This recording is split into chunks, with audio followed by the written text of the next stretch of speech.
week that Coleman was elected, Nancy went to a book reading for an oral history called Voices of Rondo. Nick Khalik was there reading his contribution. He grew up in Rondo. He returned there after a stint in the military, and he's lived in or near the neighborhood ever since. He remembers when I-94 interrupted his childhood. He remembers his grandfather refusing to move.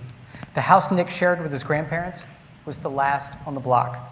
It's easy to see why people consider Nick the voice of Rondo. In 1956, my whole world pretty much turned upside down. I was born and raised at 304 Rondo. We had a self-contained African-American community. There was others that lived there, but that was our area where we had social, political, and economic strength. We had businesses, and any and everything that we wanted was right there. We felt loved, we felt protected, and we didn't have a need at that time to go outside of that community. There was a strong safety net there. Folks that had social or behavioral problems, whether they were young or old, so folks that had chemical problems, they were taken care of right there in that community. And that one day that I went by my grandparents' home, I was splitting time between them at that house because that's where I was born and raised, and later on started spending time with my mother. When I stopped by there, it was in September 1956. There was squad cars in front of the house.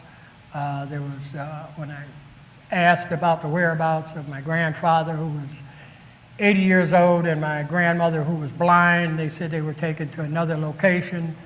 When I looked in the house, there was men in there knocking holes in the walls to make sure that it was inhabitable for them to move back.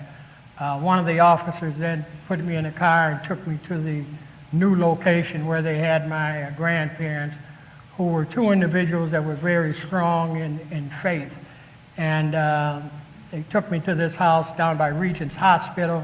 It was about 30 steps from the sidewalk up to the front door of this new location. And when I went in there, there was both sitting in the dark. Their spirit had been destroyed. And that was a very traumatic experience for me, especially looking around and not seeing anyone there advocating or fighting on their behalf. When you ride around the neighborhood with Nick, he sees what you can't, the way Rondo used to be. On a block next to I-94, he points out where a grocery store and a cleaners once operated. On another block, where doctors and lawyers had worked.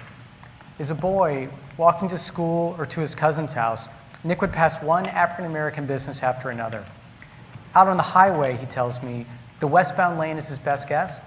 That's where his boyhood bedroom was. And when we reflect back, that really had a long-term devastating effect on our community, not just socially, because many of the relationships that was built up over the years from one generation to the next was somewhat destroyed with people moving out and being scattered all over. One of the other things that have had a long-term effect was how they gutted our economic engine. Many of the businesses that were thriving in that community and had a solid base right there for support, that was closed down because of the freeway, was never able to relocate.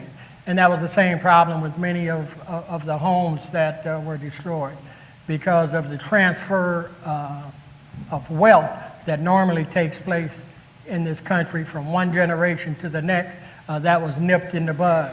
And as you go through our community today, you can still see the effects from that.